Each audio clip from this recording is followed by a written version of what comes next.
Baik, kembali bersama kami di Indonesia Bicara dan kita di segmen akhir dari episode untuk hari ini dan saya masih berbincang dengan epidemiolog UNR, Pak Windu Purnomo di Zoom call ini dan kita masih membahas varian baru dan juga bagaimana terkait Ramadan dan Idul Fitri. Lalu Pak, kita menyambung tadi di pembicaraan kita bahwa kekhawatiran itu ada ketika kita melihat kerumunan yang tak terkontrol dan juga bagaimana PCR tadi menurun, tracing kita juga memang masih di bawah rata-rata target WHO dan vaksinasi yang masih berjalan.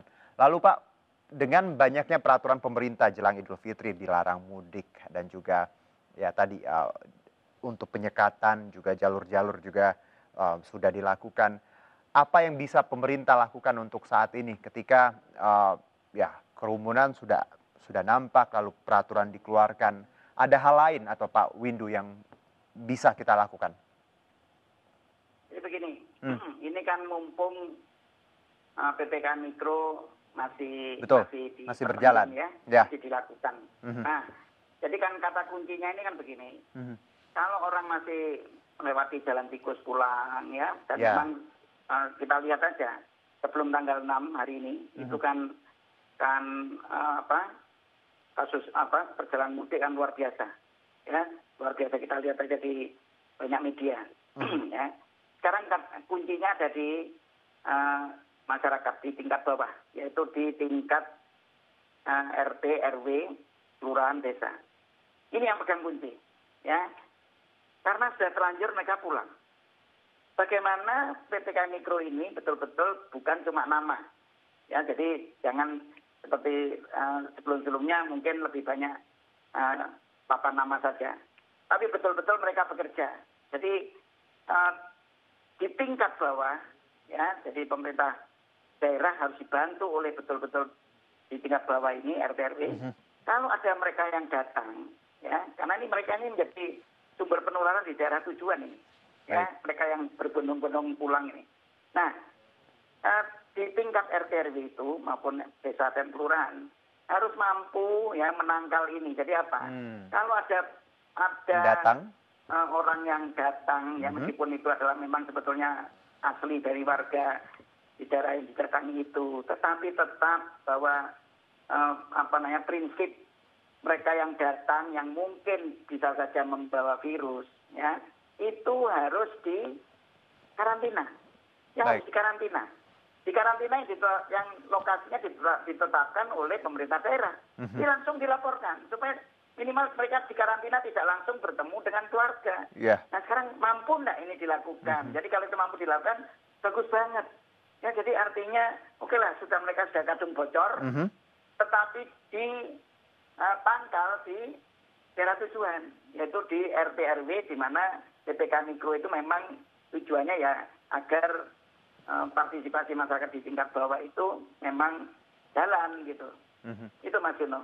Baik, jadi PPKM Mikro ini bisa kita jadikan senjata seperti itu Pak ya, asal dengan maksimal tadi bahwa ada ketegasan dari Pemda-Pemda setempat, RT RW setempat bahwa tadi siapapun yang datang, yang nggak pandang bulu ya Pak ya, harus dikarantina dulu. Biar mereka juga punya konsekuensi, berani mudik ya sudah, konsekuensinya dikarantina. Idealnya berapa hari Pak?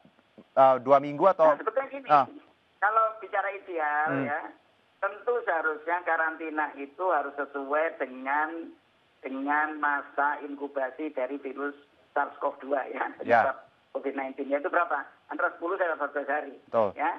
Itu seharusnya. Tetapi kan kemampuan daerah belum tentu mampu. Apalagi gini ya, itu juga, jadi kan kemampuan menyediakan tempatnya itu ya. Kalau biayanya harus dibiayai oleh para pemudik, harus. Ya tanggung sendiri dong Pak. Pada pemerintah daerah. Betul. Karena mereka kan yang pulang kan mereka. Jangan sampai kemudian membebani pemerintah daerah.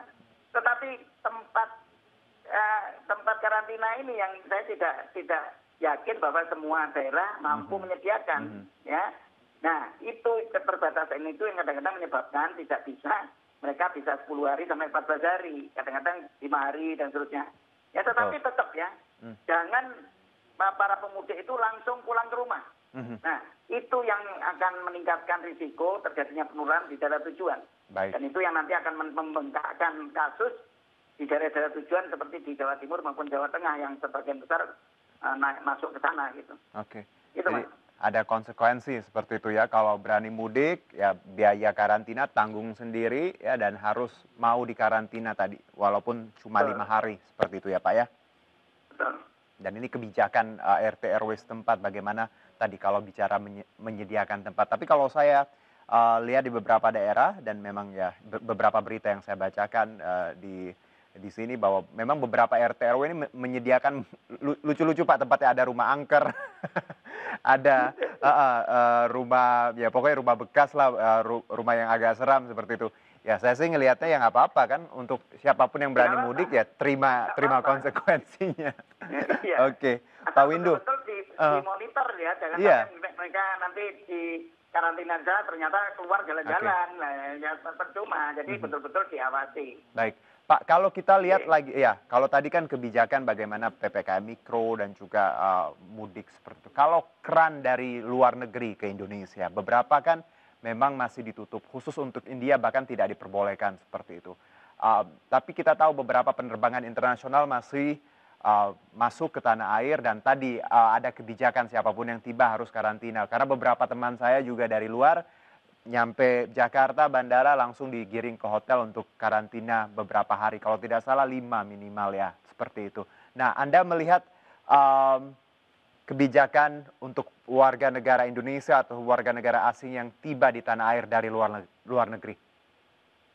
Nah, sebetulnya gini ya, Hmm, kalau yang di dalam negeri ya, baik. lintas provinsi lintas ini, oke lah, kalau 5 hari mungkin Mhm, masih bisa diterima. mhm. Tetapi kalau dari perjalanan Luar negeri? internasional ya, dari luar negeri, kita tidak boleh sesungguhnya hanya 5 hari, nggak boleh. Kalau kita ke luar negeri saat-saat ini, pasti kita ketika tiba misalnya katakanlah ke Singapura misalnya ya, kalau kita nekat ke sana, minimal karantina itu 14 hari. Tidak ada karantina di bawah 14 hari.